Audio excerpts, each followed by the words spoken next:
And how do they convince you now? Like, look, there are 5 people with ideas and concepts and passion. How do you say like, oh, this one is different, this one is going to make it, or this one is really ready to take some money? What do you look at? What can they show you? There's a number of things, right? There's 2 things for me I love, and that is smart, intelligent people who've thought through their problem set, and they've kind of they've really immersed themselves in researching it, in deeply understanding it. I never feel comfortable when I know more about your industry than you do, and you're the founder of a solution. The idea might be great, but I have more knowledge of that sector, that customer profile, or that industry and that market than you do. And I mean, yes, I do have an advantage. We have a company that does work in multiple sectors, and we get exposed to different kind of client profiles and different kind of problem sets in the work that we do.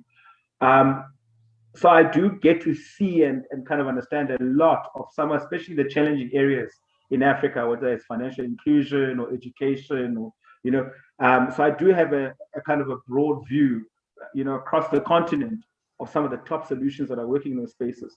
But what I personally love, is someone who's so engaged and so thoughtful and so knowledgeable, okay, about the industry. Because that's when I believe, okay, you've taken the time to understand the problem set deeply and sufficiently enough. Okay. So that's the first thing that impresses me. The second thing that I think that deeply impresses me is someone who said, with everything that I don't have, okay, my passion still drove me to go and do something. Okay. I mean, we are a continent of don't have any, generally, there's always some adversity that we're faced with. And that's why it's always impressive for me when you have entrepreneurs from Zambia, entrepreneurs from Ethiopia, entrepreneurs from Nigeria. There's a certain special type of character, persona, individual who looks beyond that. Somebody who has taken action. Because a lot of people say, I've got an idea, but you give me money, then I'll take action. This is the thing. And again, for me, Sandras, I've always maintained that one of the things that's critically missing on our continent around the subject of educating early stage venture founders is a deeper appreciation of money. Naturally, a lot of us don't generally have it. So the context when people come through is that somehow they're entitled to be invested in, that somehow the core value that they bring to the table is innovation. Okay. Yes, I mean, in theory, you can say in a continent of 1.2 billion people, when a bunch of them are able to actually generate some new ideas, it's actually something to be excited about. But the reality, and this is where I appreciate countries like Israel and I appreciate Switzerland, Taiwan, because entrepreneurs there are not the norm. In Africa, we're trying to sell this idea that entrepreneurship should be for everybody, that everybody could make it in a business. The reality is it's not true. The effort, the sacrifice, the ingenuity, the passion and tenacity that it takes, the ability to raise money.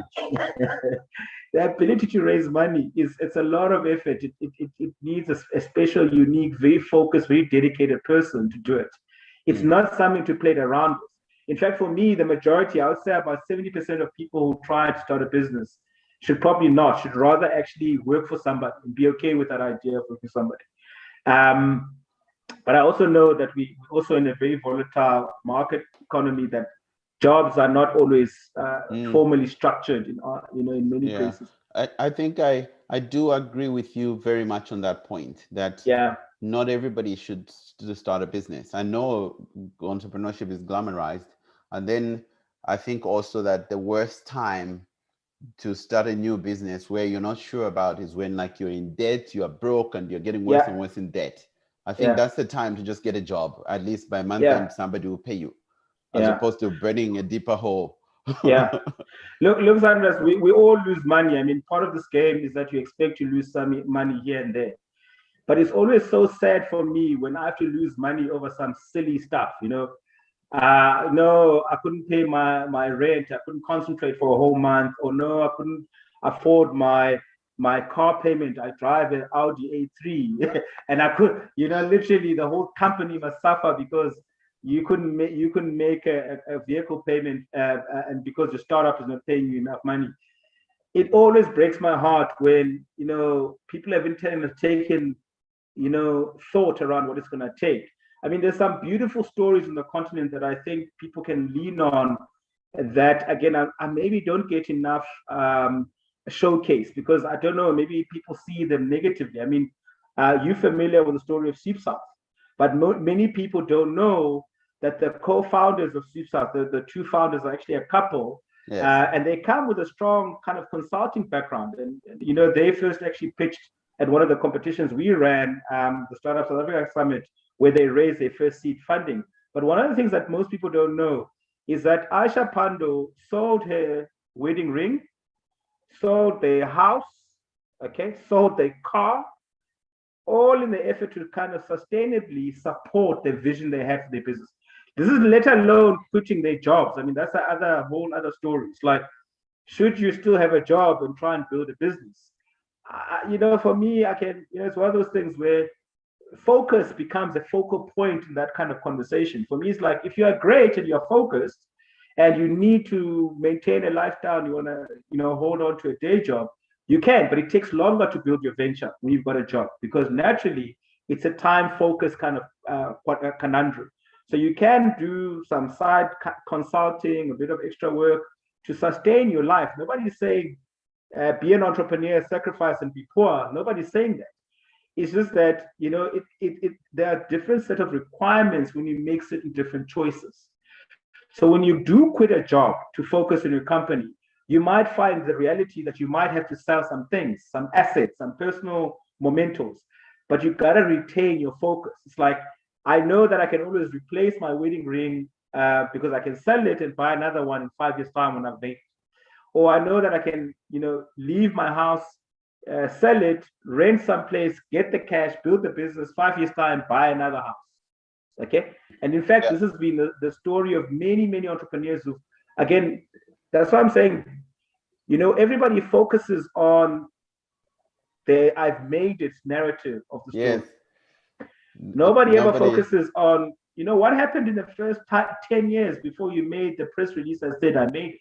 What were you doing? I mean, one of my favorite personal stories in South Africa, which most people don't know, is of private property. I don't know if you're familiar with this platform, private property. So the founder of private property, his name is Justin Clark. And again, bless his soul for having an amazing woman, Sue Clark, who's an amazing dynamic lady who was a corporate executive in the advertising space. But basically, the thing for me that's always very interesting and unique about Justin's story is the fact that in the first 8 years of his life, he was an able-bodied person, building his company, and again, innovating in a space that at the time had not digitized, which is property and real estate sales. So it was a hard slog of kind of proving the market that no, in time, this is the future, you're coming in early. Again, a lot of sacrifice. Then he was involved in a very unfortunate car accident, but he was able to retain his life. But unfortunately, this ended up with him being in a wheelchair. Again, but he had such tenacity and such focus of mind that he overlooked that adversity and he focused on his vision. Okay. And the story of Justin as well is that I think it took him the first 12 years of the venture before they broke even. Imagine, Sandras, they broke even after 12 years. And then, but his exit, eventually after 15 years of being in that business, was in excess of $200 million. Okay.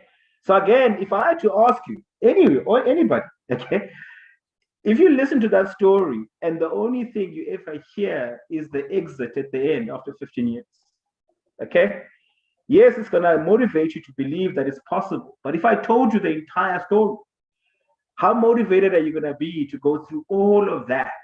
The adversity, the challenge, I mean, imagine as a man, your wife has to look after you for 12 years before your company actually breaks even. I think the first time Justin got a salary at private property was after 9 or 10 years. Okay. So his entire life for the first 9 years of that business was sustained by a very supportive life partner, business partner, a person who believed in his vision. My lecturer said, there is no such thing as a high growth part-time venture.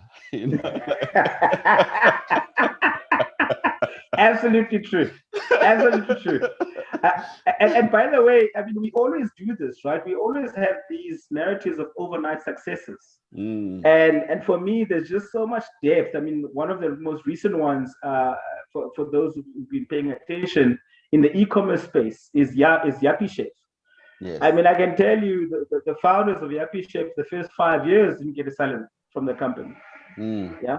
And again, for those people who are tuning in now and watching, look, I'm sure Eric, Sarah, Lelemba in the past 4 days have shared lots of kind of practical narratives of this. But Sandras knows when I come in, to me, it's kind of like, let's talk real. If you want to learn about how to raise funding, if you want to learn about the mechanics of doing that, Startup Circles has got all that content. Go and take a course, go do the academic stuff. But if you want to be real and kind of be very focused, I'm going to tell you, the thing about being successful in entrepreneurship, it's a number of factors, not one singular kind of thing. It's important that you have a theoretical foundation. It's important you understand the different types of money, the capital that's available. It's important that you understand the different types of approaches you can make to investors. But for me, there's never any substitute for your authenticity. So I can give you tips and tricks and hacks, but those things are going to be what either I've done or I've worked with my ventures to do. What is your context in your local reality? Okay, what is the opportunity genuinely around how you're going to approach it? Yes. And that's where your own individual story and their own individual environment factors in.